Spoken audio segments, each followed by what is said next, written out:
فاطمہ المصطفى والمرتضى وابناهما والفاطمة وصلى الله تعالى على خير خلقه ونور عرشه ومظهر لطفه محمد وآله وأصحابه أجمعين برحمتك يا أرحم الراحمين بحق لا إله إلا الله محمد رسول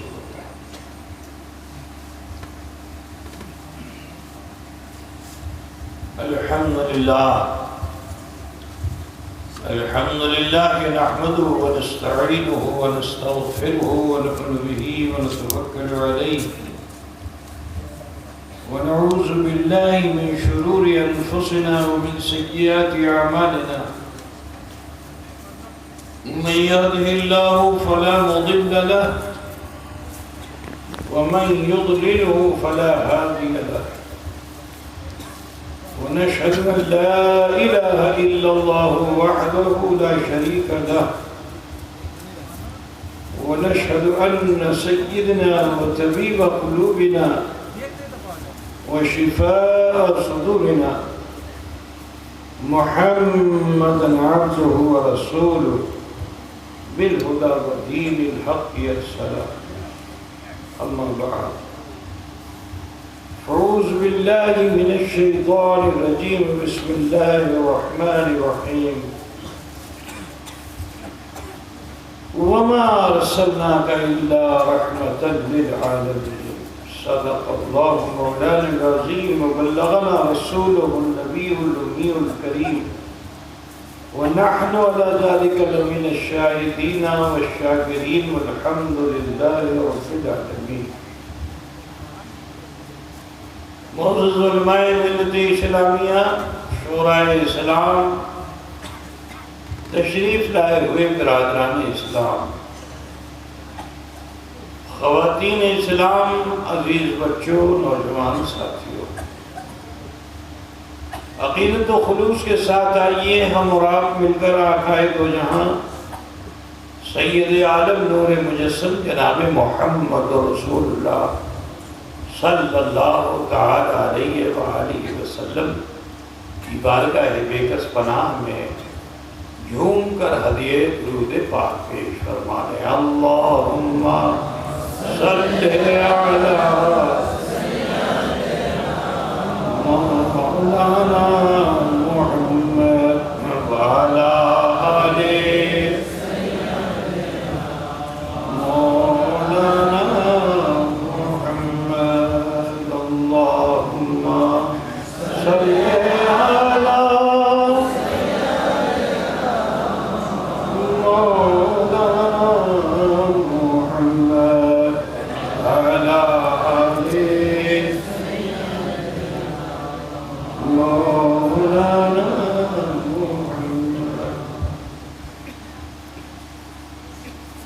کافی دیر سے آپ علماء ملت اسلامیہ کے خطبات کو سماعت فرما رہے تھے.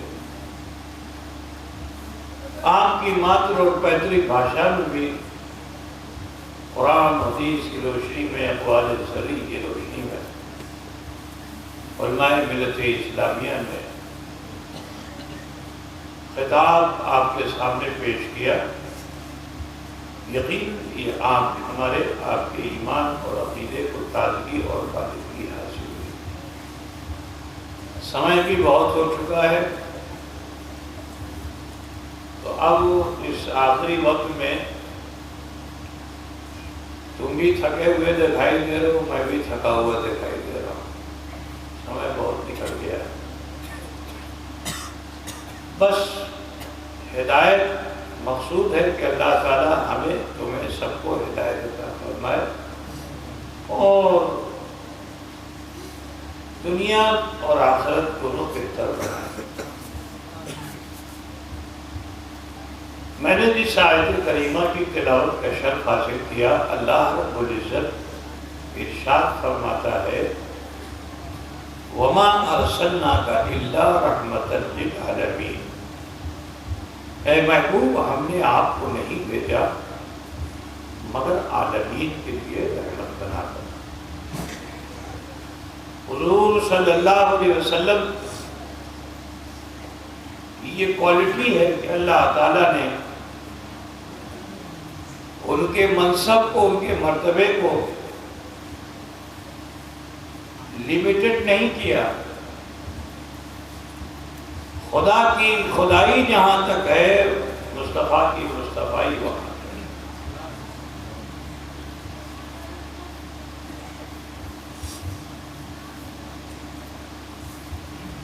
اللہ کے رسول صلی اللہ علیہ وسلم دنیا میں تشریف نہیں لائے. آدم علیہ السلام آئے. آدم علیہ السلام کی توبہ قبول ہوئی نبی رحمت کی رحمت سے. نوح علیہ السلام کی کشتی کنارے لگی تو مصطفیٰ جان رحمت کی رحمت کے اثر سے. حضرت موسیٰ علیہ السلام کو تجلی حاصل ہوئی نبی رحمت کی رحمت سے. 1,00,000 کم و بیش 24,000 1,24,000 کم و بیش انبیاء کرام اس خاکدانی گیتی پہ جلوہ فکر ہوئے. یہ میرے مصطفیٰ کی رحمت ہی کا اثر ہے. حضور صرف انسانوں کے لیے اور انسانوں میں خاص نبیوں کے لیے ہی رحمت نہیں ہے. حضور کی رحمت تو چرند و پرند پر بھی ہے. حضور کی رحمت دریاؤں، خلاؤں، فضاؤں پر بھی ہے. چاند و سورج پہ بھی ہے. کیونکہ اللہ نے فرمایا کہ لولا کلمہ خلقت الافلاک والارضین، اے محبوب اگر آپ کو پیدا نہ کرتا، اگر آپ کی سرشٹی نہ کرتا تو ہمیں زمین آسمان سرشٹی کرتم نہ. بنگلہ میں ایسی بولتے ہیں بھائی کہ جدی آدمی کے ہمیں سرشٹی کیا بولتے ہیں بولا نہ کرتم تو ہمیں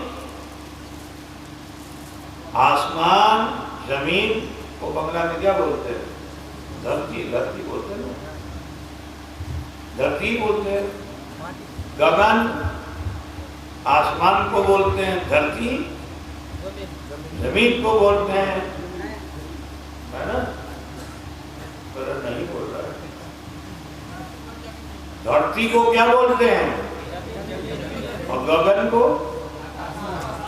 آکاش. گگن آسمان، آکاش، گگن امی سرشٹی کو کرنا. معلوم کیا ہوا کہ جو کچھ بھی چنین و چنا ہے، زمین و زمان ہے، مکین و مکان ہے، یہ سب مصطفیٰ کی رحمت کے اثر سے ہے. نبی نہ ہوتے تو کچھ نہ ہوتا، کچھ ہو تو نہ. ٹھیک ہے، آؤ میں تمہیں بتاتا چلوں حضور کی رحمت. بہت مشہور واقعہ ہے کہ حضور صلی اللہ علیہ وسلم راستے میں چلے جا رہے تھے. ایک جگہ پہ ایک مرگو بولتے ہیں نا، بولا نا ہورن، بنگلہ میں نہیں بولتے مرگو، مرگ بولتے کہ نہیں بولتے؟ تمہاری دیسی بھاشا میں ہورن بولتے ہیں، ہے نا. جال میں بندھا ہوا تھا. اور میرے نبی وہ ہیں کہ جو ساری مخلوق کی بھاشا کو جانتے ہیں. وادی سے گزرے تو پہاڑ نبی پہ سلام بھیجتا ہے، پہاڑ نبی پہ سلام بھیجتا ہے. حضور اسے سنتے ہیں اور جواب بھی دیتے ہیں. ٹھیک ہے نا. حضور صلی اللہ علیہ وسلم کا اختیار سمجھ لو کہ پہاڑ حضور کی کوٹھا کو مانتا ہے. اللہ کے رسول صلی اللہ علیہ وسلم وہ ہے کہ جدی حضور حکم دے دے وہ مان لیتا ہے.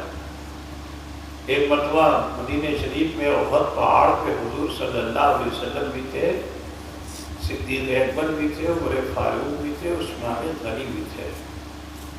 پہاڑ پہ جب یہ افراد کھڑے ہو گئے تو پہاڑ میں کمپن پیدا ہو گیا، کانپنے لگا پہاڑ. اب جو پہاڑ کانپنے لگا تو حضور نے فرمایا رک جا تھم جا، تو اس پر ایک نبی ہے، ایک صدیق ہے اور 2 شہید ہے. یہ حدیث ہے، وہ مجرم نہیں مجرم. آج کل لوگ نبی کے غیب پر انگلی اٹھاتے ہیں کہ نبی کو غیب نہیں معلوم. بولو حضرت عمر کو شہادت حاصل ہونی ہے، عثمان غنی کو شہید ہونا ہے. رسول پاک جانتے کہ نہیں جانتے ہیں؟ تو آپ نے کیا فرمایا؟ تھم جا رک جا، تجھ پر ایک نبی ہے، ایک صدیق ہے اور 2 شہید ہیں. پہاڑ تھم گیا، پہاڑ ہو گیا. پتہ مجھے جو نا وہ نبی جن کی رحمت کاملہ کا اثر یہ کہ اب وہ بندھا ہوا ہے بہلیے نے اس کو جال میں پھنسا رکھا ہے. جیسی حضور گزرے اس نے سلام کیا. اب جو سلام کیا تو اللہ کے رسول صلی اللہ علیہ وسلم نے اس سلام کو سنا، اس کی طرف متوجہ ہوئے. اس نے عرض لگائی یا رسول اللہ، یا حبیب اللہ، ہماری مدد کیجئے، دستگیری فرمائیے. رسول پاک صلی اللہ علیہ وسلم اس کے قریب گئے. اس نے عرض لگائی یا رسول اللہ، ہمر 2 کیا بولتے ہیں بچہ আছে জঙ্গলের মধ্যে, আমি এখানে ফসে গেলাম। ইয়া রাসূলুল্লাহ, ছোট ছোট বাচ্চা আছে, যদি আমি যাব না আর বাচ্চা আমার দুধ খাবে না, মরে যাবে। ইয়া রাসূলুল্লাহ, ইয়া হাবিবুল্লাহ, کرم کری دین، آزادی دلا دیجئے. میں وعدہ کرتی ہوں کہ میں اپنے بچوں کو دودھ پلا کے انہیں تسلی دے کر لوٹ آؤں گی. رسول پاک صلی اللہ علیہ وسلم سے جب اس نے یہ عرضی لگائی تو حضور وہیں بیٹھ گئے. کچھ دیر کے بعد وہ رکھال آیا. رکھال پوچھتے ہو نا، رکھال تو نہیں بولے تو اس کو جو شکاری آیا، شکاری. اب وہ جو شکاری آیا وہ یہودی تھا. حضور نے اس کو بلایا، کہا بھئی دیکھو یہ جو ہرن ہے اور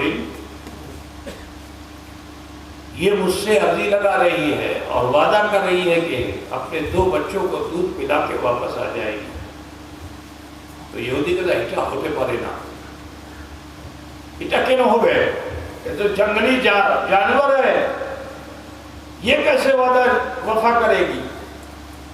ہنسنے لگا اور اس نے کہا کہ ٹھیک ہے، ہم اس ہرن کو چھوڑ دیتے ہیں اور ان کو اگر یہ لوٹ کر آ گئی تو ہم مسلمان ہو جائیں گے. لوٹ کے آ گئی تو مسلمان ہو جائیں گے. حضور نے فرمایا کھول دے. تو میرے رسول چاہتے تو خود اسے آزادی دلا دیتے، لیکن یہ میرے مصطفیٰ کی رحمت ہے کہ جو ظلم کرنے والا ہوتا ہے نبی اسی سے آزادی دلا دیا کرتے ہیں، اسی سے آزادی دلاتے ہیں. یہی سرکار کی رحمت ہے. جس نے قید میں رکھا تھا اسی سے نبی نے آزاد کر دیا، ورنہ نبی خود کھول دیتے چلا جاتا. وہ بھی جیسے ہی کھلا تو فوراً جنگلی جانور کو اگر آپ باندھ دو اور اس کو کھول دو تو اپنا راستہ ڈھونڈے گا اور بھاگے گا. لیکن وہ جانور بھی رحمت مصطفیٰ صلی اللہ علیہ وسلم سے جب اس نے فائدہ حاصل کر لیا تو بھولا نہیں. ادھر ادھر بھاگنے کے بجائے حضور کے قدموں میں گیا اور جا کے نبی رحمت کے قدموں کو چمبن دیا. حضور کے قدموں کو چوم لیا اور سرکار کے قدموں کو چوم کر چوکڑیاں مارتا ہوا جنگل میں چلا گیا. جنگل میں پہنچا ہرن اپنے بچوں کے قریب. چھوٹے چھوٹے بچے تھے جو بھی صحیح سے چل بھی نہیں پا رہے تھے. بچے بھی خوش ہو گئے، دودھ پینا چاہتے تھے. ماں نے کہا اے بچوں جلدی جلدی جتنا دودھ پینا ہے پی لو، کیونکہ اب میں دودھ پلانے کے لیے تمہارے پاس نہیں آؤں گی، اپنی غذا خود سے تلاش کر لینا. اے بچوں مجھے واپس جانا ہے، جلدی ہے، کیونکہ میں نے رحمت للعالمین سے وعدہ کر لیا ہے، وعدہ وفا کرنا ہے مجھے۔ ان بچوں نے جو سنا رسول پاک کے نام کو تو وہ بچے بھی بھوک پیاس کو بھول گئے، اور بھوک پیاس کو جب بھول گئے اور انہوں نے بھی ضد کرنی شروع کی دی، امی دودھ کھاو نا، امی رسول رحمت صلی اللہ علیہ وسلم کا امی دیدار کرتے چاہیے، اے ماں امی دودھ کھاو نا، امیو چلو، رسول رحمت صلی اللہ علیہ وسلم کا امی دیدار کرتے چاہیے۔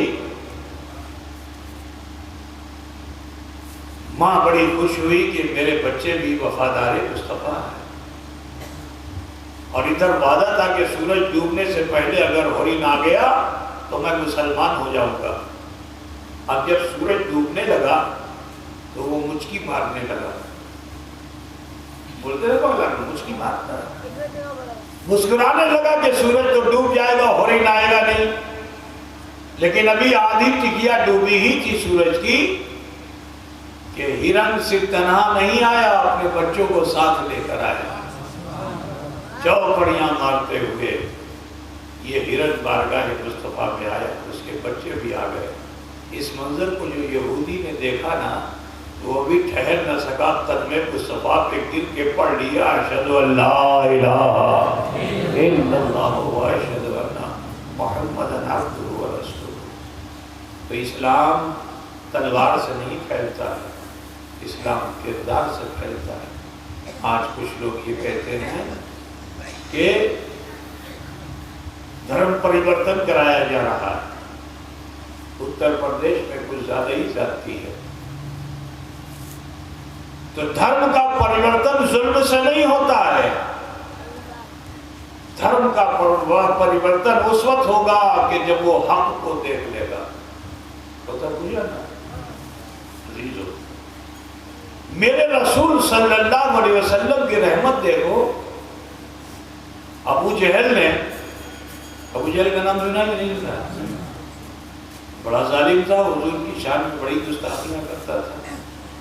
ایک دن آیا، آنے کے بعد اس نے رسول پاک سے کہا کہ آپ غیب، نبی غیب کی باتیں بتاتا ہے، نبی وہ ہوتا ہے جو غیب کی خبر دیتا ہے۔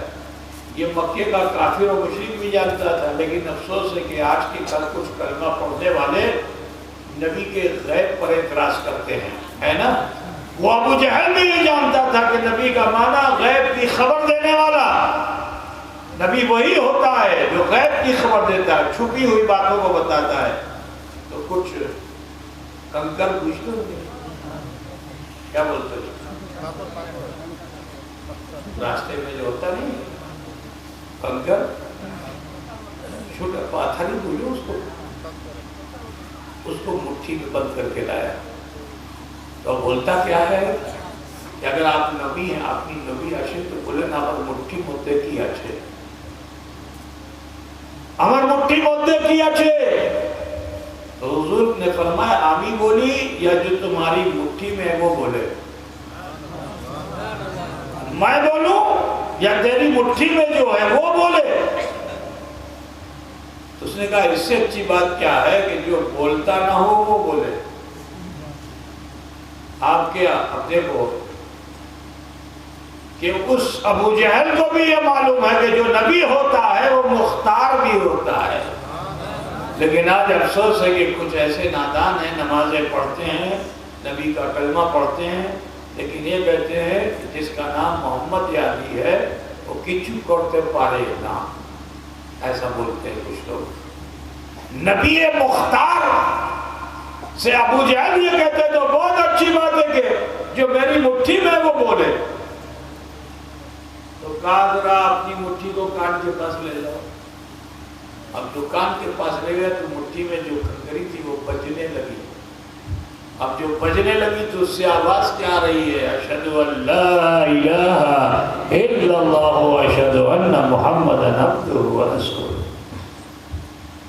غصے میں آ گیا ابو جہل، تو آدمی جب پھیلا ہے مٹھی میں جو پھینک دیا، کنکری کو ادھر ادھر سے بٹورا تھا، جمع کیا تھا کہ پھینک دیا. اچھا بولو کہ وہ اپنی مٹھی میں اگر پاتھر لے لو پھینکو تو سارا پاتھر ایک جگہ پہ جمع ہوگا؟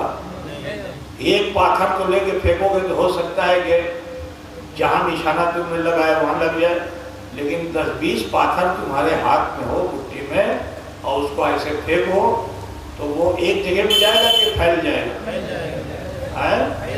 پھیل جائے گا نا. لیکن یہی تو میرے مصطفیٰ کی رحمت ہے. وہ بکھری ہوئی کنکریاں جو نہ جانے کب سے یہ تمنا کر رہی تھی کہ ایک کاش رسول رحمت کا ادھر سے گزر ہو جائے تو میں نالین مصطفیٰ کو چوم لوں. ایک کنارے پڑی ہوئی تھی، کوئی اس کنارے کوئی اس کنارے. تو حضور تو بیچ راستے سے جانے والے تھے نا، لیکن یہ کنکریاں تو کنارے پڑی ہوئی تھی. تو دیکھو رسول رحمت کی رحمت کہ دشمن کے ہاتھ میں اس دشمن نے اس کو بٹورا، جمع کیا اور حضور کے پاس لے کے آیا. نبی نے فرمایا خان کی طرف لے جاؤ. لے گیا. اب جو کلمہ پڑھنے لگی کنکریاں تو اس نے پھینک دیا.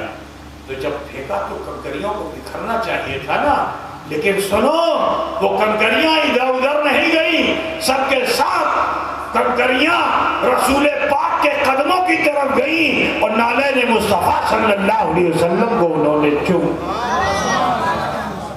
یہ ہے میرے رسول کی رحمت.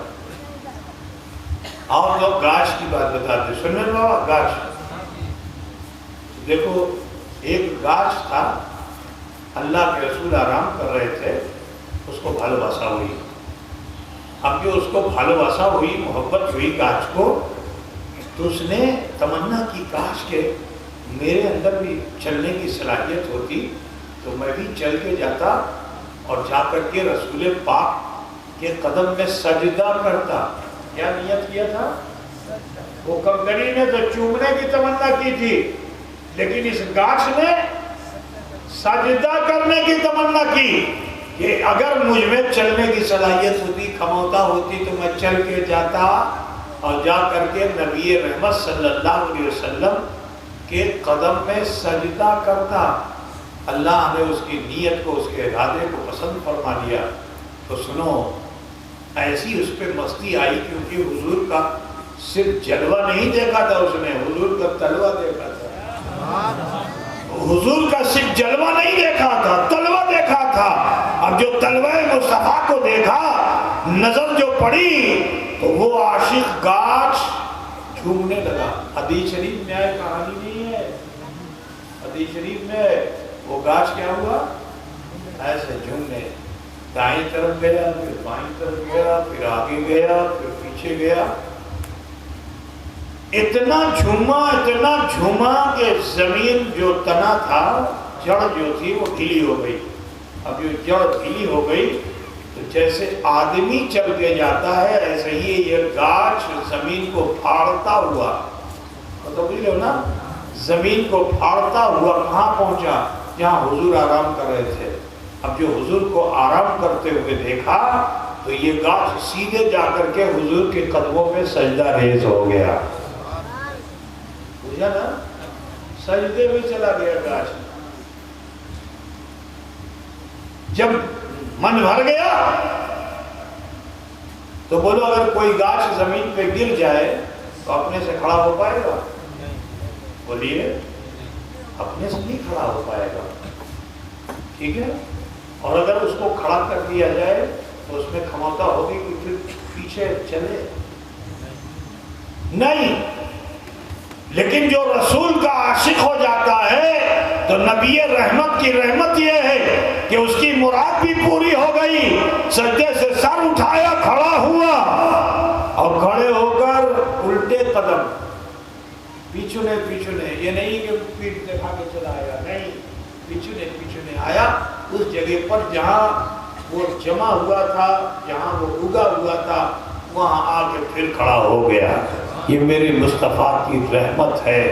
میں آپ کو بتاتا چلوں، میرے آقا سے ایک اور واقعہ میں سن لو کہ اللہ کے رسول صلی اللہ علیہ وسلم کیسے رحمت والے آقا ہیں کہ جس وقت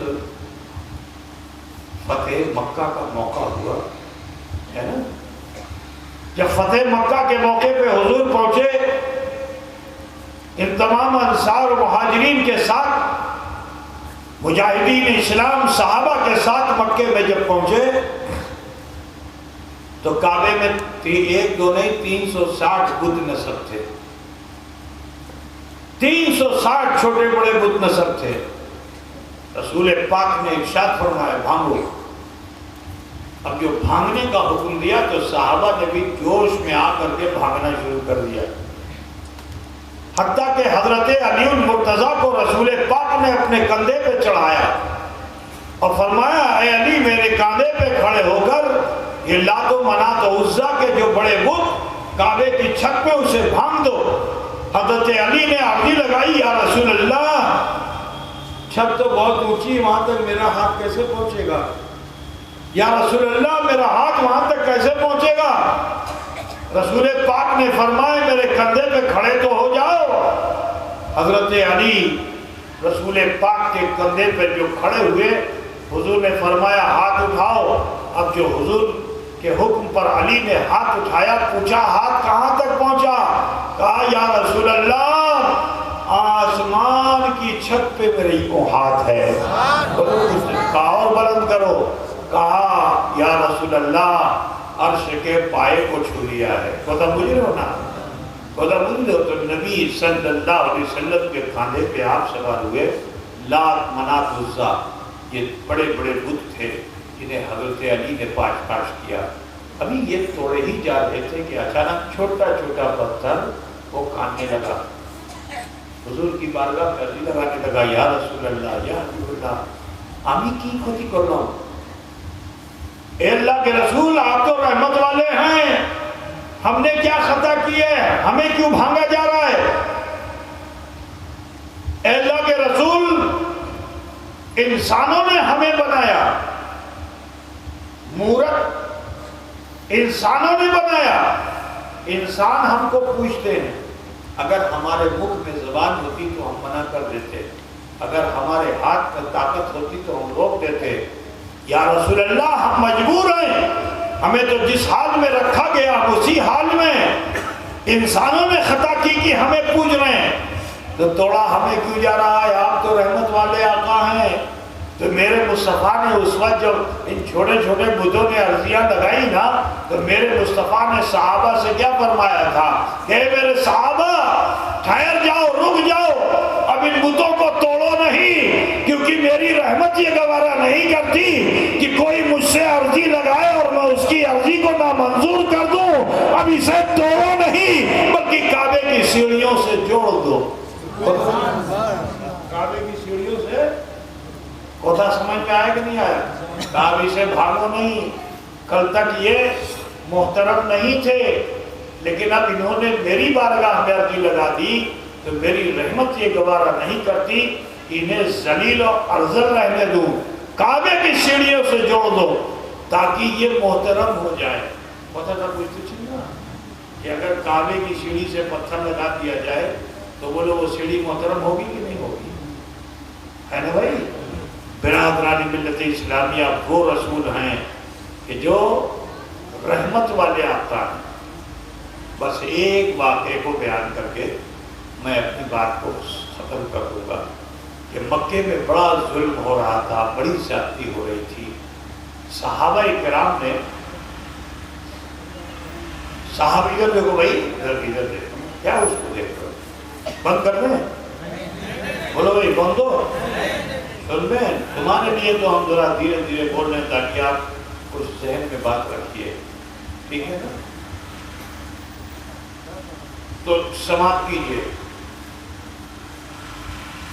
ایک روز صحابہ نے جب ان کا ظلم کافروں کا بڑھا تو صحابہ نے کیا کہا؟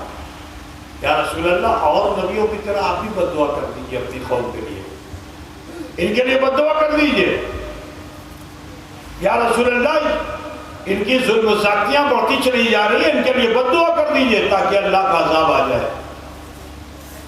لیکن میرے رسول صلی اللہ علیہ وسلم نے صحابہ سے فرمایا کہ میں ان کے لیے بد دعا کیا کروں، میں تو یہ دیکھ رہا ہوں کہ اب قریب یہ اور ان کی نسلیں مشرف اسلام ہو جائے گی۔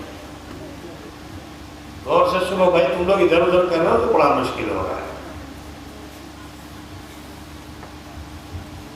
اللہ کے رسول صلی اللہ علیہ وسلم نے دعا کا ہاتھ اٹھایا اور دعا کیا کی کہ اللہ عمر کو یا ابو جہل کو صاحب ایمان کر دے، عمر کو یا ابو جہل کو صاحب ایمان کر دے۔ یہ دعا ابھی کی تھی کہ حالات ایسے ہی کچھ بن گئے۔ حضرت عمر کپڑے کا دھندا کرتے تھے، کپڑے کا کاروبار کرتے تھے، اور حجاز سے مکے سے اونٹوں پہ سامان لاد کر کے اور ملک شام جاتے تھے، وہاں کے ہاٹ میں اس کپڑے کو لوگ زیادہ قیمت پہ خرید لیتے تھے۔ حضرت عمر نے کچھ ایسے ہی کیا، جب ان کے پاس کپڑا جمع ہو گیا تو اونٹوں پہ لادا اور قافلے کے ساتھ ملک شام گئے۔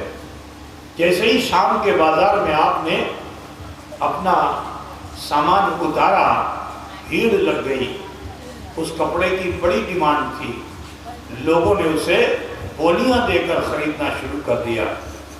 اب جب آپ کا سارا مال بک گیا، ٹکا ایسا خوب ہو گیا، کمر سے باندھ لیا، دوسرے قافلے کے ساتھ آپ واپس ہوئے۔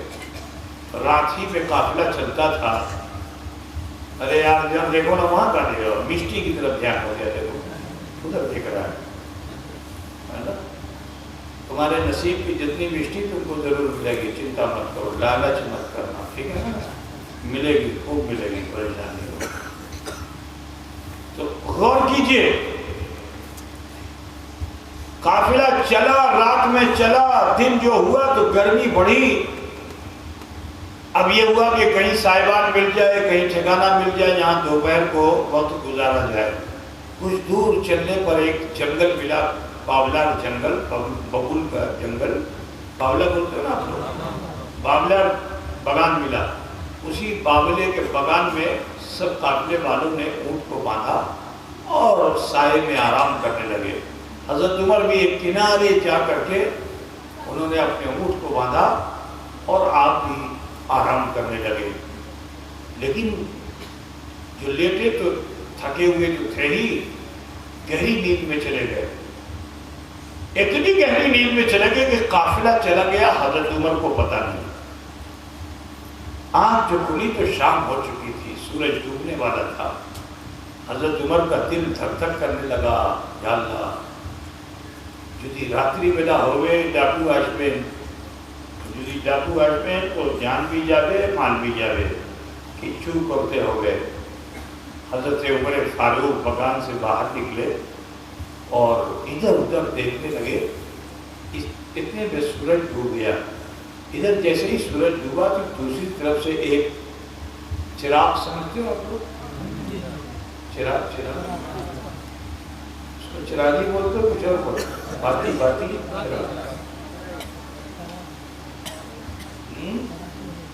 چراغ بولتے ہو نا، تمہارے بغل میں چرخ چل رہا ہے۔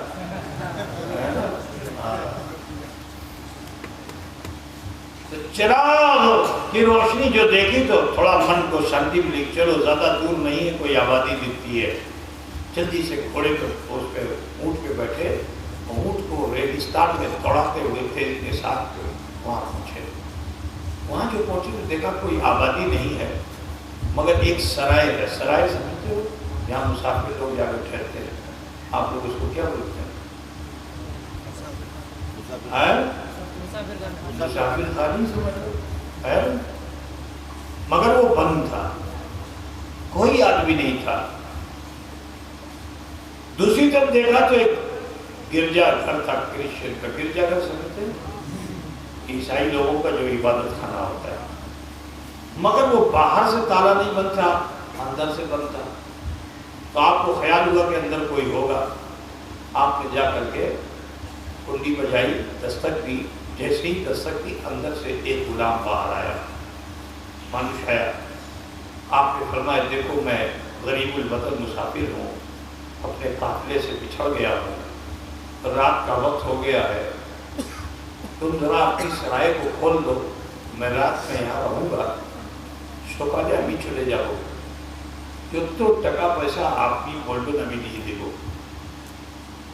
غلام نے کہا بھائی دیکھیے ہم آپ کے لیے سرائے کھول نہیں سکتے مسافر خانہ، کیونکہ کل ہی ایک قافلہ آیا تھا اور وہ قافلے کے لوگ جب صبح کو گئے تو یہاں سے سرائے کا مسافر خانے کا سامان بھی اٹھا لے گئے، تو ہمارا مالک راگ ہو گیا، اس نے منع کر دیا کسی مسافر کو یہاں ٹھہرنے نہ دیا جائے۔ اتنا جو کہا تو حضرت عمر تھوڑا راگ ہوئے، کہا کہ کیا میں چور ہوں؟ تو اس نے کہا بھائی دیکھیے کسی کی صورت پہ لکھا نہیں ہوتا ہے، تو دے رہا نا کسی صورت پہ لکھا ہوا نہیں تھا، ہمارے مالک نے نشید کر دیا، ہاں بھی باسا کوتے دی بولا۔ حضرت عمر نے کہا دیکھو اگر تم کو میرے اوپر بھروسہ نہیں ہے تو یہ ٹکا پیسہ ہے کمر میں بندھا ہوا تھا جو کھول کر کے اس کی طرف پھینک دیا، کہا اس کو امانت کے طور پہ رکھو، صبح جتنا اس میں سے لینا چاہے نا لے لینا، لیکن مجھے رات میں یہاں باسا کرنے دو۔ اس نے کہا تارکو یا اپنی باسا کرتے دیکھو نا، ہاں آپ کی بات سے میں ذرا مطمئن ہوا ہوں، تو میں اپنے مالک سے پوچھ کے آتا ہوں، یدی مالک حکم دیوے تارکورے امی مسافر خانہ کھولی دیو، ٹھیک ہے۔ اور وہ غلام گیا، اندر جو پہنچا تو ایک چھوٹی سی کوٹری میں ایک بہت بوڑھا آدمی 100-150 سال کا بوڑھا مانوس دبلا پتلا کھاٹ پہ لیٹا ہوا ہے، سننے سے بھی معذور ہے، چکر چکر کے بہت بولو تو کبھی سنتا ہے۔ اب وہ غلام گیا وہاں جا کے چکر بولا مالک ایک مسافر آیا ہے، تنہا ہے، بہت چکر کے بولا مالک مالک، تو کئی بار کہا تو اس نے تھوڑا گردن گھمائی، کی بولتے تھے مسافر آیا ہے، چور نہیں معلوم ہوتا ہے، یدی آپ کی انمتی دے تو ہم مسافر خانہ کھول دیں۔ تو اس بوڑھے آدمی نے کہا کم سے کم معلوم تو کر لو کہاں کا رہنے والا ہے۔ غلام بھاگ کر کے آیا حضرت عمر کے پاس، وہ آنے کے بعد اس نے کہا کہ بھائی ہمارے مالک نے پوچھا اپنا بڑی تو ہے، آپ نے فرمایا کہ مکہ کا باشی۔ غلام بھاگ کے گیا، پھر مالک سے چکر کے بولا مکہ کا رہنے والا ہے۔ کم سننے والے تو بار بار پوچھتے نا، تو کیا کہا؟ پھر سے کہا مکہ کا باشی ہے۔ بڑی مشکل سے اس کی سمجھ میں آیا، اب دھیان دیا، غور کیا، اور اس کے بعد پوچھتا ہے اچھا جاؤ پوچھ کے آؤ کہ کیا وہی مکہ جہاں خانہ کعبہ ہے، کیا وہی مکہ جہاں حجر اسود ہے، کیا وہی مکہ جہاں چاہے زمزم ہے، کیا وہی مکہ جہاں صفا مروہ ہے، منی عرفات مزدلفہ ہے۔ اب مکہ کی یہ مخصوص جگہوں کے تعلق سے اس نے ڈھیر سارے سوال کر دیے۔ غلام پھر آیا اور آنے کے بعد اس نے پوچھا کیا وہی مکہ جہاں یہ چیزیں ہیں؟ حضرت عمر نے تصدیق کر دی، ہاں وہی مکہ۔ غلام پھر واپس گیا اور واپس جا کے اس نے تصدیق کیا۔ اب جو تصدیق کیا تو کہا کم سے کم مسافر کا نام تو پوچھ کیا ہو، مسافر نام کی۔ اور حضرت عمر بڑے راضی مانوس تھے، اس سے زیادہ کوتھا کی نہیں جا سکتی۔ اب یہ غلام بہت چنتا میں ہوا کہ 2-3 پرشنوں کر چکا ہوں، بڑے وبیلے آدمی ہیں، بولتے ہیں تو بھے لگتا ہے، دیکھو تو بھے لگتا ہے، اب ان سے بار بار سوال کروں کہیں یہ راگ نہ ہو جائیں۔ تو اب ڈرتا ڈرتا آیا، آنے کے بعد اس نے کہا دیکھیے مسافر برا مت مانیے گا، اگر کسی کو ناراض کرنا ہو تو یہ جملہ ضرور بول دو کہ راگ ہو گئے نا، لیکن راگ ہو گئے جیسے ہی 1-2 بار آپ کہو گے راگ ہو گئے نا تو وہ آدمی جو راگ نہیں ہونے والا ہے وہ بھی راگ ہو جائے گا، ہے نا۔ اب وہ غلام آیا، اس نے کہا دیکھیں بابا آپ سے راگ ہو گئے نا، ایک تا پرشن آسے کا کی پرشن کا پر نام کیا ہے۔ حضرت عمر کو چھلان آ گیا، ایسی میں رات گزار دے گا، ارے اللہ کا عرش میرے لیے شامیانہ بن جائے گا اور فرش جو ہے بستر بن جائے گا۔ اتنا کہا ہی تھا کہ دل نے کہا چپ تھاکو عمر، میں غصے پہ قابو کرو، اگر ڈاکو آئیں گے تو کیا ہوگا، یدی ڈاکو آئیں گے تو جان بھی جاوے مال بھی جاوے، نام بولیے تو۔ حضرت عمر تھوڑا ٹھنڈے ہوئے کہا میرا نام عمر ہے۔ غلام پھر بھاگ کر کے گیا، جا کے مالک کو بتایا عمر بول چھے۔ اب جو عمر نام سنا تو کچھ دیر وہ سوچتا رہا، اس کے بعد غلام سے کہتا ہے کہ دیکھو وہ کتاب ہے، داہنی طرف بکسا ہے، اس کے اندر نیچے ایک کتاب ہے، اس کتاب کو نکالو۔ غلام نے ایسے کیا، کتاب نکالا، اس کے سینے پہ کھول دیا، اتنا بوڑھا ہو گیا تھا کہ اس کی جو، اس کو کیا بولتے ہیں آپ لوگ، یہ ہے شوبر ڈھکنا ہے، پکنا کیا کیا بولتے ہیں، شوگر پاتا، جو بھی سمجھ گیا نا، یہ اوپر والا ایسا جو اوپر نیچے ہوتا ہے اس کو کیا بولتے ہیں، چوکر پاتا. چلو ٹھیک ہے، آج ہی پتا چلا کہ جس کو چوکر پاتا کہتے ہیں، ہے نا. تو چوکر پاتا جو تھا، بوڑھا مریض ہوتا ہے نا تو اس کا ڈھلک جاتا ہے، لٹک جاتا ہے، تو یہ چوکر پاتا اس کا لٹک کے آ رہتا تھا.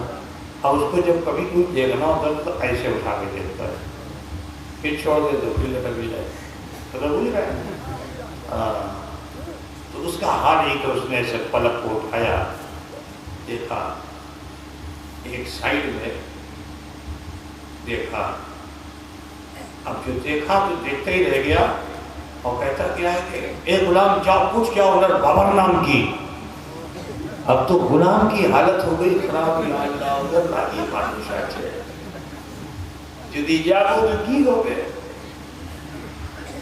تو غلام نے کہا مالک کے حکم آچے جاتے ہوئے، لیکن سمپورن دوار ابھی کھولو نا، الپو دوار کھولو جو دی راگ ہوئے تو دوار کا بندو گری نہیں ہو. ٹھیک. غلام گیا، اس نے بھی تھوڑا سا دروازہ کھولا اور کہا لیکن بھائی مسافر راگ ہوئے نا، اب یہ لے گا راگ ہوئے نا تو در بالکل راگ کیا کہنا چاہتا ہے. کہا مالک نے پوچھا اپنا بابر نام کی، پھر راگ ہوئے من سے، پھر آواز آئے عمر چپ تھا کو کچھ بول لینا، جدی جاگو ہے جان جاوے مال جاوے نام بولے رہو. بولتی ہے خطاب لوٹ کیا ہے، خطاب بھی بولے تو مالک جو تھا وہ خوش ہو گیا. اس نے کہا غلام ان کو دروازے کھڑا کر کے رکھا، لے آؤ ابھی انر دیدار کرتے چاہیے، ابھی انر دیدار کرتے چاہیے. مالک کی یہ بات سن کر کے غلام کو حیرت ہوئی، یا اللہ بادشاہ آیا نہیں ملا، راجہ آیا نہیں ملا، رانی آئی نہیں ملی، وزیر آیا نہیں ملا، رشتہ دار اس کے آیا نہیں ملا، یہ کون آ گیا کہ جس سے ملنا چاہتا ہے. وہ سمجھا کہ کوئی رشتہ دار ہے، بھاگ کر گیا، دروازہ کھولا، کہتا مرحبا اہلاً و سہلا، مرحبا اہلاً و سہلا. حضرت عمر کو بڑا تعجب ہے، ہمارا کون رشتہ دار ہے.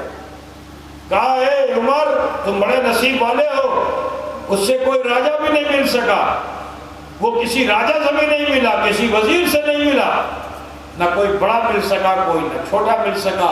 25 سال سے میں سیوا کر رہا ہوں، لیکن آج تک اس نے کسی مانوس سے ملاقات نہیں کی، وہ تو تنہائی پہ رہتا ہے.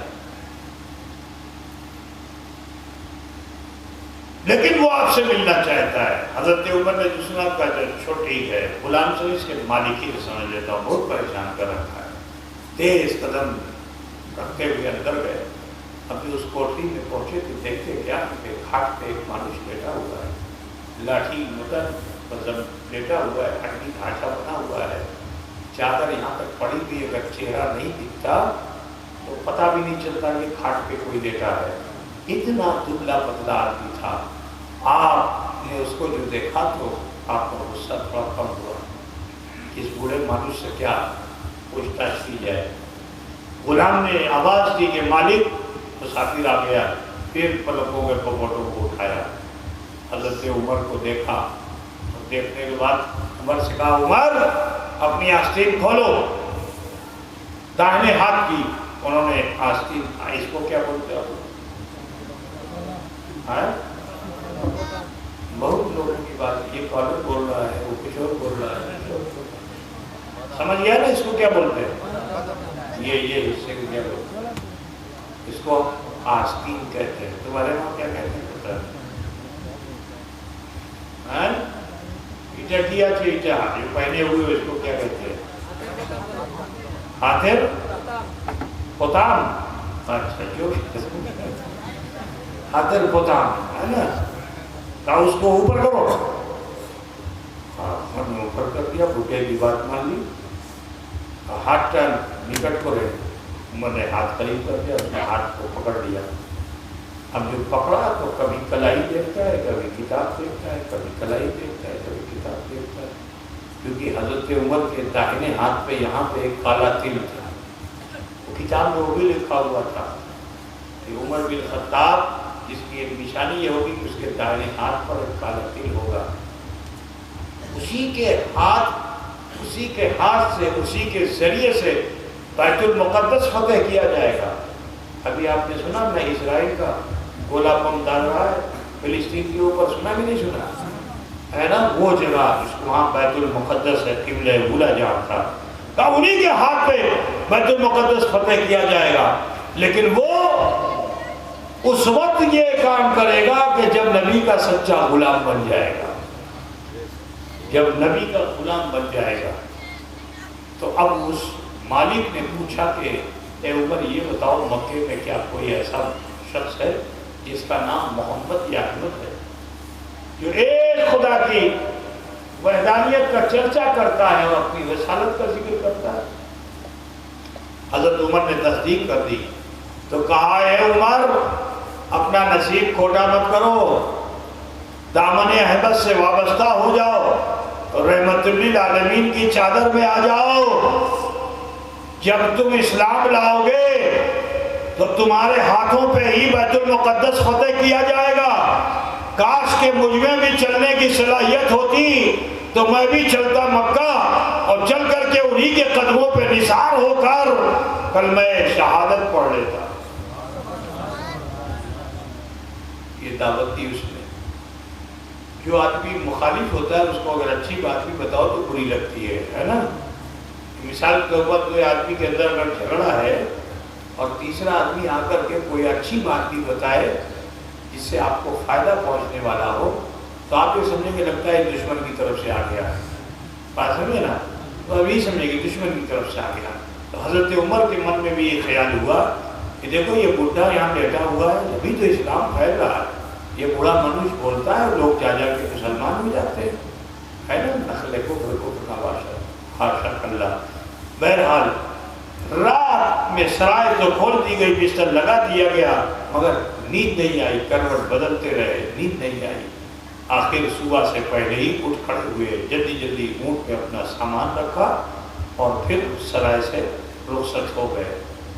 جو پہنچے مکہ میں تو دیکھا کہ مکے کی سرحد پر ابو جہل پاگل کتے کی طرح منڈلا رہا ہے، کبھی ادھر چکر مارتا ہے، کبھی ادھر چکر مارتا ہے، پاگل کتے کی طرح۔ حضرت عمر نے کو جو قریب آتے ہوئے دیکھا تو دوڑ کر گیا، جا کر کے نگین کو تھام لیا، کہا اے عمر تم کیا گئے کہ مکے کی تہذیب بدل گئی، اب تو اسلام غریبوں میں نہیں، اب تو اسلام مکے کے شرفا میں بھی آ گیا، وہاں کے عمرہ میں بھی آ گیا۔ حضرت عمر اونٹ سے کود کر اترے اور ابو جہل کو ایک تھپڑ مارا، ایک ہی تماچے میں وہ زمین اس نے چھو لیا۔ آپ نے اپنے اونٹ کے نکیل کی رسی پکڑی اور اونٹ کو ساتھ لے کر آئے، دروازے پر باندھا اور تلوار کو میان سے نکال لیا۔ جیسی تلوار نکلی پورے مکے میں شور ہو گیا، عمر نے تلوار نکال لی، عمر نے تلوار نکال لی، نہ جانے کس کی قضا آئی ہے، نہ جانے کون موت کے گھاٹ اترے گا۔ پورے مکے میں بھگدڑ مچ گئی، کوچو بازار میں بھگدڑ مچ گئی، بھوک کا عالم ہو گیا، سناٹا چھا گیا، ہر کوئی جان بچانے کے لیے ادھر ادھر دبکنے لگا۔ عورتوں نے اپنے گھروں کے دروازوں کے دریچوں میں اپنے دوپٹے کو لگا دیا تاکہ عمر کی نگاہ غضب اس کے ذریعے ہمارے گھر میں نہ آ سکے۔ ماؤں نے اپنے بچوں کو آنچل میں چھپا لیا۔ عزیزو، خوف کا یہ عالم تھا کہ اسی عالم میں ایک عاشق رسول، صحابی رسول، ان کے سامنے سینہ سپر ہو گئے۔ کہا عمر یہ تلوار لے کے کہاں جاتے ہو؟ کہا آج فیصلہ کرنا ہے مجھے، میری تلوار ہوگی اور محمد کا بدن ہوگا، نقل کفر کا باشد۔ صحابی کو چلا لا گیا، کہا عمر ارے وہاں جانے سے پہلے اپنے گریبان میں جھانک کے دیکھو، وہ اسلام جس کی دعوت رسول رحمت دیتے ہیں اس کا اثر تمہارے گھر تک بھی ہو چکا ہے، تمہاری بہن بھی مسلمان ہو چکی ہیں، تمہارا بہنوئی بھی اسلام لا چکا ہے۔ اتنا جو سنا تو عمر کو اور چلا لا گیا، اچھا میرے گھر تک بھی یہ معاملہ آ گیا، چلو پہلے میں اپنے بہنوئی سے نپٹتا ہوں۔ تلوار لے کر بہنوئی کے دروازے پہ پہنچے۔ دروازے کی کنڈی سمجھتے ہو کہ نہیں؟ سیکوڑ جیسے ہی پکڑا، ابھی دستک دینا چاہتے ہیں کہ اندر سے آواز آ رہی ہے، بڑی موہنی آواز، دل کو بھا جانے والی آواز، اندر سے قرآن کی تلاوت کی جا رہی تھی۔ حضرت عمر نے جو سنا تو سنتے رہ گئے، اور آخر کار اسی کیفیت میں آپ نے دروازے پہ دستک دی۔ پوچھا گیا کون؟ جواب دیا عمر بن خطاب۔ آپ کی بولی سے بہن نے جان لیا کہ بھائی بہت ناراض ہیں۔ بہنوئی کو، اپنے شوہر کو پیچھے کیا، خود آگے ہوئی، دروازہ کھولا۔ عمر اندر آئے، بہن کو ڈھکیل کر بہنوئی کے قریب گئے اور اپنے بہنوئی کو مارنا شروع کر دیا۔ لیکن کچھ دیر کے بعد کہتے ہیں بھائی وہ کیا تم لوگ پڑھ رہے تھے جس سے من کو شانتی ملتی ہے، جس سے من کو قرار حاصل ہوتا ہے، جس سے من کو سکون ملتا ہے، وہ کیا پڑھ رہے تھے؟ صحابی جو قرآن کی تلاوت کر رہے تھے، قاری قرآن، وہ کھاٹ کے پیچھے چھپے ہوئے تھے۔ جو عمر کا بدلا ہوا مزاج دیکھا تو وہ بھی نکل کے آئے اور سورہ طٰہٰ کی تلاوت کرنے لگے۔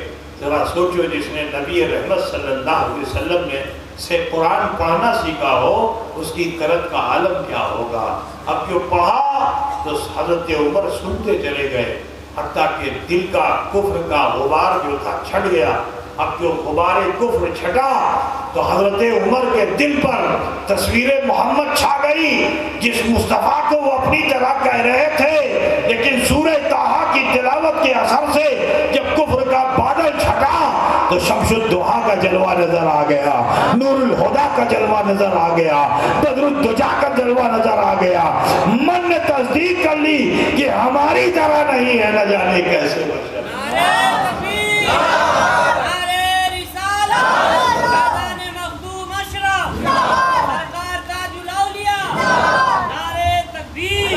ہاتھ میں تلوار لے کر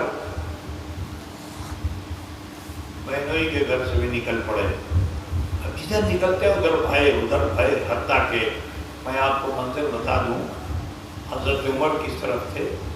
حضرت عمر تھے، ایک محلہ ہے مکہ شریف میں، اس کا نام ہے شامیہ۔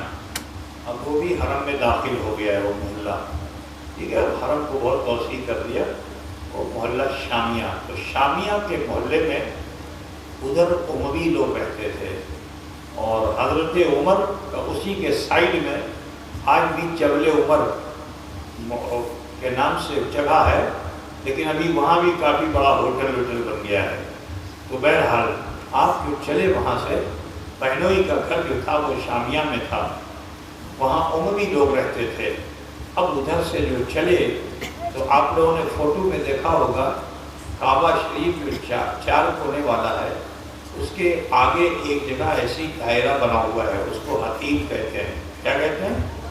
دیکھا نا، ایسا گولا بنا ہوا ہے، ٹھیک ہے، اس کو حتیم کہتے ہیں۔ اس حتیم کے قریب جو پہنچے تو اسی کے بالکل سامنے صفا ہے، صفا پہاڑ ہے۔ اللہ کے رسول صلی اللہ علیہ وسلم اپنے اصحاب کے ساتھ صفا پہاڑ پر حضرت ارقم کے گھر میں موجود تھے، ٹھیک ہے۔ صحابہ نے جو عمر کو ننگی تلوار لے کر آتے ہوئے دیکھا نا، تو کسی نے نیزہ نکالنا چاہا، کسی نے بھالا اٹھانا چاہا، کسی نے تیر کو ترکش سے نکال کر چلے پہ چڑھانا چاہا، کسی کو نے تلوار کو میان سے نکالنا چاہا، اور سب نے یہی کہا کہ اگر عمر کا ارادہ غلط ہے تو آج ہم ان کے ٹکڑے کر دیں گے، آج ہم انہیں چھوڑیں گے نہیں۔ میرے رسول نے جو عمر کو آتے ہوئے دیکھا تو یہ میرے نبی کی رحمت ہے کہ آقا نے صحابہ سے فرمایا بیٹھ جاؤ، یہ وہ عمر نہیں ہے جس کے بارے میں تم سوچ رہے ہو، آنے دو اس عمر کو۔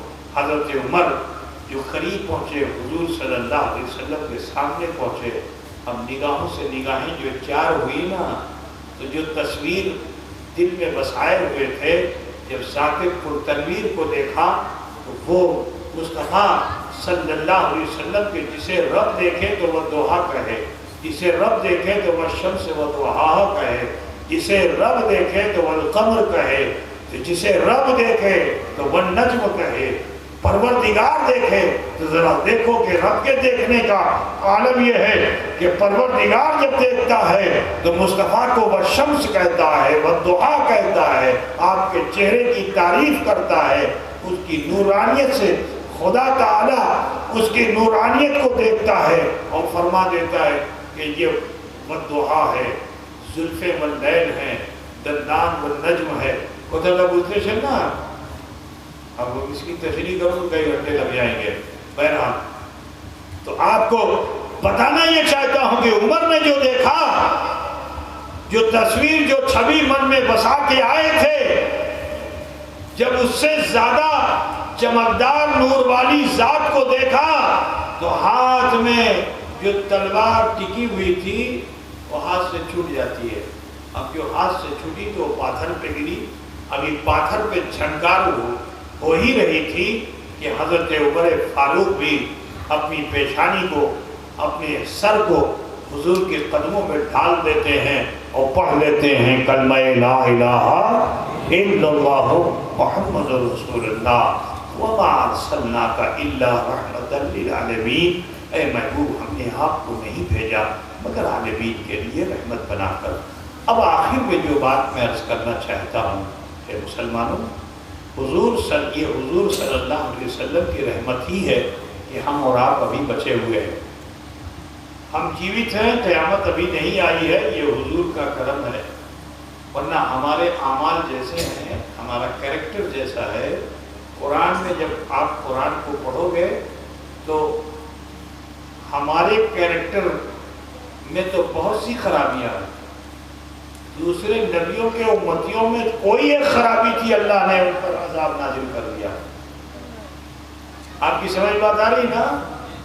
کوئی ایک خرابی تھی، اللہ نے عذاب نازل کر دیا۔ آج ہمارے سماج میں 10 کو جمع کرو، 10 میں 10 خرابی ہے، لیکن اللہ تعالیٰ عذاب نہیں نازل فرما رہا ہے کیونکہ مصطفیٰ کی رحمت ہے، اپنی امت پر مصطفیٰ کی رحمت ہے۔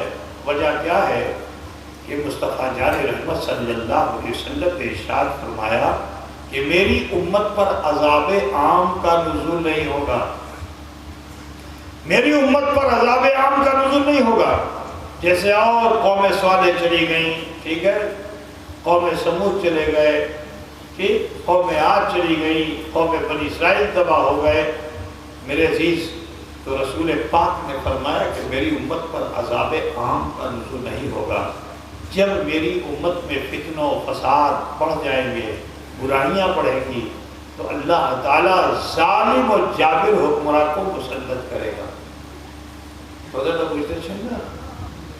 ظالم و جابر حکمراں کو مسلط فرمائے گا۔ آج اس دور میں ہم یہی دیکھ رہے ہیں کہ ہمارے اعمال بہت، زمین نہیں پھٹی، ہمارے اعمال بہت برے ہیں، آسمانوں سے آگ کی بارش ہونی چاہیے تھی، ہمارے اعمال بہت برے ہیں، طوفان آنا چاہیے تھا، ہمیں تباہ و برباد ہو جانا چاہیے تھا، لیکن یہ میرے نبی کی رحمت ہے کہ اللہ نے ہمیں ابھی بھی بچا کے رکھا ہے۔ تو جس رحمت للعالمین کے کرم و احسان سے ہم بچے ہوئے ہیں، ضروری ہے کہ ہم اللہ سے ڈریں، حضور سے محبت کریں اور اپنے اندر کی کمیاں دور کر لیں۔ تو جانتے ہو، کمیاں جب دور ہو جائیں گی تو قیامت آنا لازمی ہے، لیکن میرے آقا نے فرمایا کہ اگر دنیا میں ایک بھی مومن ہوگا تو قیامت نہیں آئے گی۔ حضور کی رحمت نہیں تو اور کیا ہے؟ آقا فرماتے ہیں کہ اگر دنیا میں ایک بھی مومن ہوگا تو قیامت نہیں آئے گی۔ اے مسلمانوں، چاہتے ہو کہ اس دنیا میں کوئی زندگی جی لو تو ضروری ہے کہ اپنے اعمال کی اصلاح کرو، کیونکہ اس زندگی کے بعد ایک اور زندگی ہے جہاں بڑی سختیاں بھی اور بہت آرام بھی ہے۔ اگر اچھے عمل کر کے آپ گئے تو آپ کے لیے بہت آرام ہے جنت میں، اتنا آرام ہے کہ نماز بھی نہیں پڑھنی ہے جنت میں، روزہ بھی نہیں رکھنا ہے، حج بھی نہیں کرنا، زکوٰۃ بھی نہیں دینا، کچھ نہیں کرنا، صرف کرنا کیا ہے؟ ان المتقین فی ظلال وعیون وفواکہ مما یشتہون۔ سمجھیں نا کہ جو متقی ہوں گے، دنیا میں پرہیزگار ہو جائیں گے، اللہ تعالیٰ جنت میں ان کے لیے میٹھے چشمے جاری کر دے گا، میٹھا چشمہ جاری کر دے گا، بغان ایسی و ہوا کے ہاں مما یشتہون، اور پھل فروٹ جتنا تم کھانا چاہتے ہو کھاؤ۔ پھر اللہ فرماتا ہے چھوٹا یہ نہیں کہ الکو الکو نہیں، کلوا واشربوا ہنیئا بما کنتم تعملون، کھاؤ پیو ان میں سے جو تم کھانا پینا چاہتے ہو۔ تو جنت وہ ہے کہ جہاں راحت ہے، جہاں تکلیف نہیں ہے، لیکن اللہ نے دوزخ بھی بنائی ہے، دوزخ بھی بنائی، اس کی سزا بڑی سخت ہے، اس کی سزا بڑی سخت ہے۔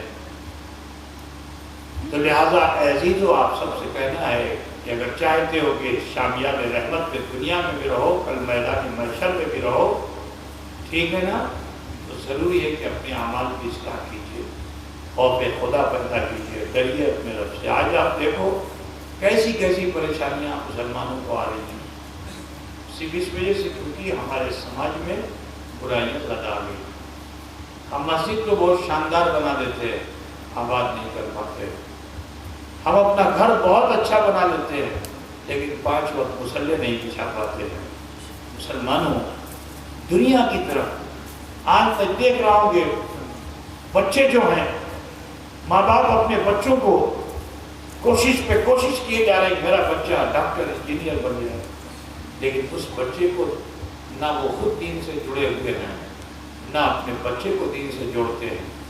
تو بڑے افسوس کی بات ہے کہ کل ہی میرے پاس ایک ایسا نوجوان آیا کہ جو ایم ایس کر رہا ہے، ٹھیک ہے، ایم ایس کر رہا ہے وہ، اور کافروں کے بیچ رہتے رہتے اس کے دماغ پہ اتنا زیادہ یہ بھوت شیطان جو سب ہیں، اتنا زیادہ اس کے دماغ پہ آ گیا، کیونکہ اس کے ساتھی وہ مورتی لگائے ہوئے، وہ پوجا کر رہے ہیں، وہ فلاں کر رہے ہیں، وہ ساری چیزیں اس کے اندر بس گئی۔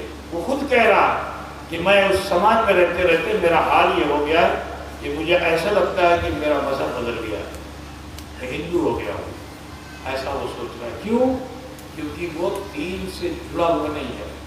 اگر وہ کفرستان میں بھی ہوتا لیکن اللہ کو یاد کرتا رہتا، نمازیں پڑھتا رہتا، ہو سکتا تھا کہ اس کے عمل سے کوئی کافر اسلام کی طرف آ جاتا۔ لیکن آج افسوس ہے کہ ہم چاہتے ہیں کہ ہمارے بچے اچھی تعلیم کو ضرور حاصل کر لیں، لیکن وہ بچے تعلیم حاصل کر کے بھی بیکار ہیں کیونکہ انہیں دین نہیں معلوم ہے۔ ضرورت ہے کہ عزیزو اپنے بچوں کو خود بھی دین کو سیکھیے، خود بھی دین جانیے، اور اپنے بچوں کو بھی دین سے آراستہ پیراستہ کرائیے۔ آج بہت بڑی سازش ہے کہ کفار و مشرکین یہ سازش رچے ہوئے ہیں کہ مسلم سماج کے اندر ہم کس طرح گھسے ہیں۔ تو وہ کفار و مشرکین طرح طرح کے حربے استعمال کر کے آج ہمارے سماج میں گھسنے کی کوشش کر رہے ہیں تاکہ ہمارے سماج کا نوجوان بیٹا ہو یا بیٹی ہو وہ اسلام کی راہ کے راستے سے ہٹ جائے۔ ضرورت ہے مسلمانوں کے حضور کی رحمت میں رہو، انہی کی چھتر چھایا میں رہو، تو انشاءاللہ دنیا بھی اچھی ہوگی اور آخرت بھی بہتر ہوگی۔ اپنے گھروں میں اسلامی ماحول بنائیے، اللہ سے ڈریے، رسول کی محبت، سرور کائنات صلی اللہ علیہ وسلم کی بارگاہ میں درود و سلام کی ڈالیاں جب آپ پیش کرتے رہیں گے تو پھر آپ کامیاب رہیں گے دنیا میں بھی اور آخرت میں بھی۔ تو لہٰذا آپ سب سے کہنا ہے کہ دولت آنے پر گمراہی کی طرف آمادہ مت ہو۔ تمہارے ماں باپ بہت غریب تھے مگر دیندار تھے، پڑھے لکھے نہیں تھے مگر مذہب ان کے دل و دماغ پہ ہمیشہ رچا بسا رہتا تھا۔ آج ہم شکشا کی طرف ہیں، ہمارے گھر میں ہمارے سماج میں نوجوان شکشت بھی ہو رہے ہیں، لیکن اس ایجوکیشن سے نقصان یہ پہنچ رہا ہے کہ وہ بچے دنیا دار ہو رہے ہیں، مصطفیٰ کے وفادار نہیں ہو رہے ہیں۔ اس کی وجہ یہ ہے کیونکہ ان کے ماں باپ نے انہیں بچپن سے تربیت نہیں دی، آپ نے انہیں وحشی جانوروں کی طرح چھوڑ کے رکھا۔ تو جب وہ جوان ہوئے تو اپنی خواہشات نفسانی کی بنیاد پر وہ غلط راستے اختیار کرتے ہیں۔ تو لہٰذا آپ سب سے کہنا ہے کہ تہذیب کو بدلیے، اپنے کلچر کو بدلیے اور شریعت محمد رسول اللہ صلی اللہ علیہ وسلم کے پاسدار بنیے۔ تو لہٰذا میں چاہوں گا کہ آج ہی کی اس بزم میں دیر کیوں کی جائے، کتنا اچھا ہوتا کہ جب یہ شامیان رحمت مصطفیٰ جان رحمت کا ہے تو پھر ہم کیوں عذاب میں ہوں، مشکلوں میں ہوں، پریشانیوں میں ہوں، اور اللہ تعالیٰ ہمیں سزا بھی دے. تو لہذا اس کی سزا سے بچنے کے لیے سرکار کا سہارا لے کر اور ہم سب اپنے پروردگار کی بارگاہ میں معافی مانگ لیں تاکہ اللہ تعالیٰ ہمارے تمہارے سب کے چھوٹے بڑے گناہوں کو معاف فرما دیں. اب آپ تمام حضرات سے کہنا ہے کہ اپنے ہاتھوں کو ناف پہ باندھ دیجیے اور ماں بہن بیٹیاں سینے پر اپنے ہاتھ جیسے نماز میں رکھتے ہیں، اور تھوڑی دیر کے لیے سر جھکائیے، من میں جھانکیے، دیکھیے میرا بچپن کیسا، میری جوانی کیسی، میرا بڑھاپا کیسا، تک کی زندگی کیسی ہے، کیا مجھ سے کوئی بھول و خطا تو نہیں ہوئی؟ اگر بھول و خطا کوئی ہوئی ہے تو اسے اکٹھا کر کے ارحم الراحمین کی بارگاہ میں پیش کر دیجیے. وہ غفور الرحیم ہے، ہمارے آپ سب کے چھوٹے بڑے گناہوں کو معاف کرنا والا ہے.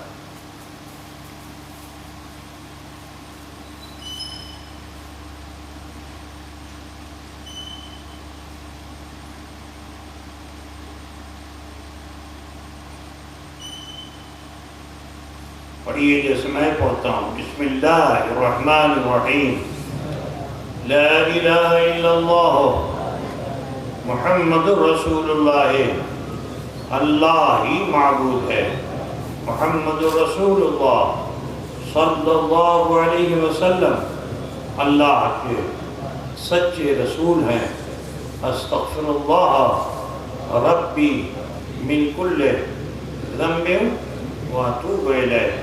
اے اللہ تیری بارگاہ میں سچے دل سے سب چھوٹے بڑے گناہوں سے ہم توبہ کرتے ہیں اور ہم وسیلہ چاہتے ہیں تیرے محبوب سید عالم نور مجسم احمد مصطفیٰ محمد مصطفیٰ صلی اللہ علیہ وسلم کا.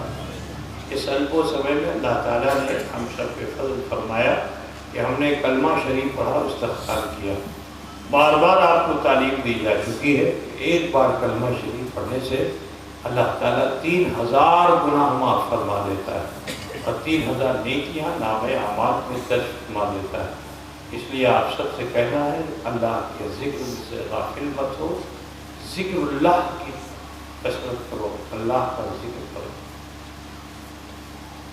عزیزوں، دوسری چیز یہ ہے کہ تو اللہ کی بارگاہ میں معافی مانگنے کا جذبہ رکھو، توبہ و استغفار کرو، کیونکہ اللہ تعالیٰ ارشاد فرماتا ہے یا ایھا الذین آمنوا توبوا الی اللہ توبۃ نصوحا. اے ایمان والو اللہ کی بارگاہ میں توبہ کرو، مگر جب توبہ کرو تو پھر توبہ نصوحا کرو. اور جب آپ توبہ کرتے ہیں تو حضور فرماتے ہیں، آقا صلی اللہ علیہ وسلم ارشاد فرماتے ہیں التائب من الذنب کمن لا ذنب لہ. گناہوں سے توبہ کرنے والا انسان ایسا ہو جاتا ہے گویا اس نے کوئی گناہ کیا ہی نہیں. شکر ہے اس پروردگار کا کہ اللہ نے ہمیں آپ کو یہ موقع عطا فرمایا. اب ضروری ہے کہ اپنی آنے والی زندگی کو بہتر بنائیے، غلط کاموں سے اپنے آپ کو بچائیے، نیک عمل کیجیے. انشاءاللہ تعالیٰ جب آپ اس نیت کے ساتھ اٹھیں گے تو آپ کی نیت پر بھی اللہ تعالیٰ اجر عطا فرمائے گا. دعا کرتا ہوں کہ اللہ کریم ہم سب کو عمل خیر کی توفیق عطا فرمائے.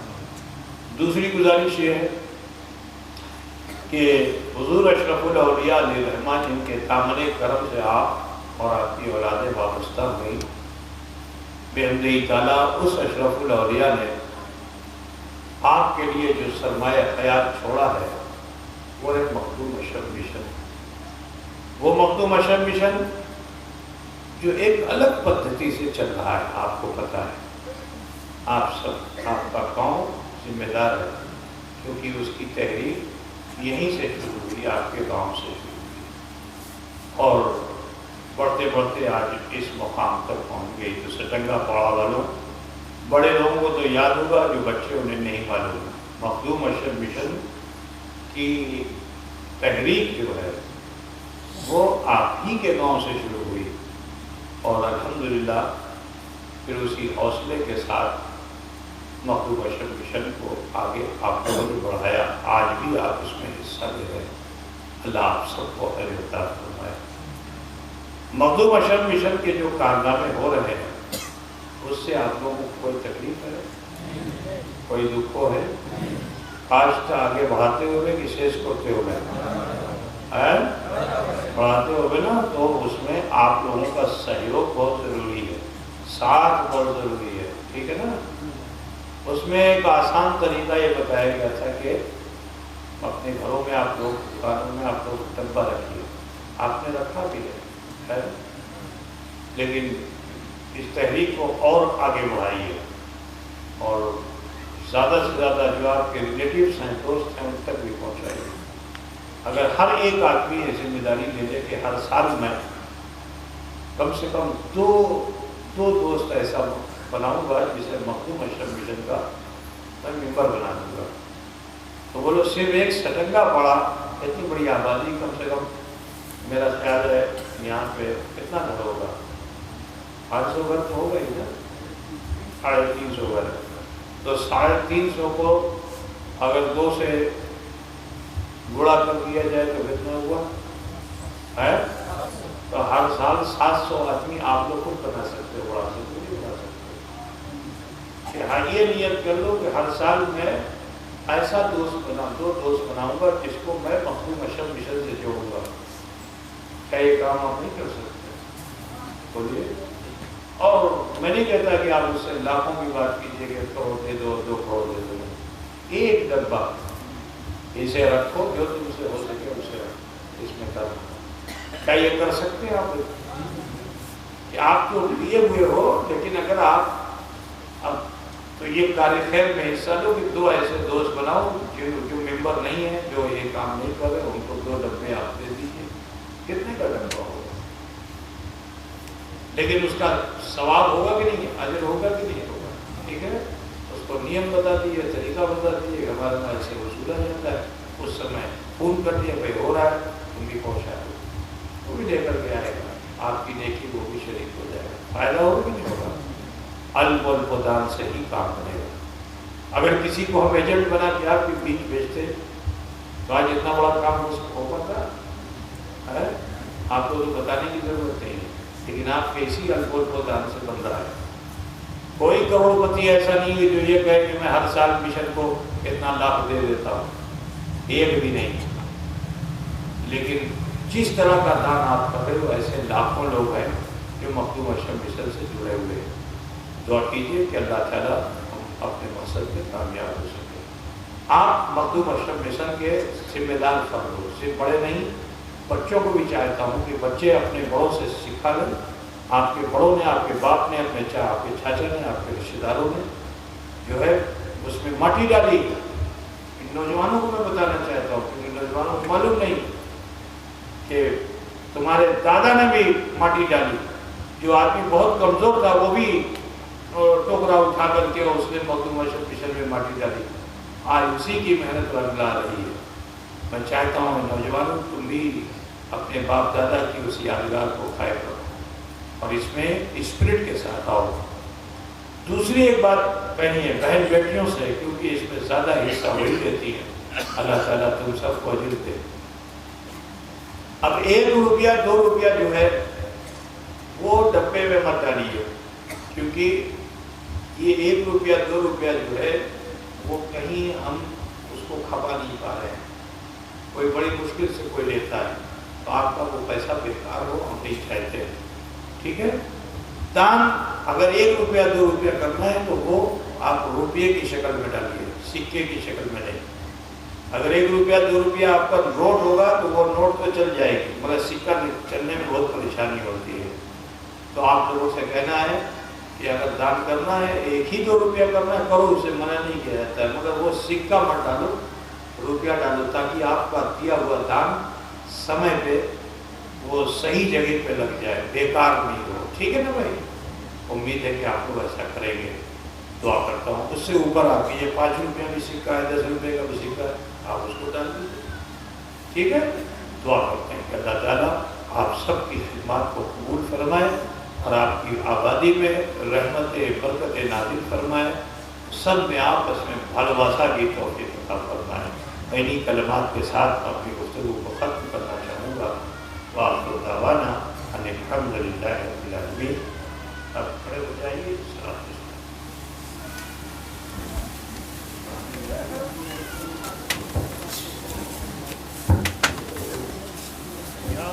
یا نبی سلام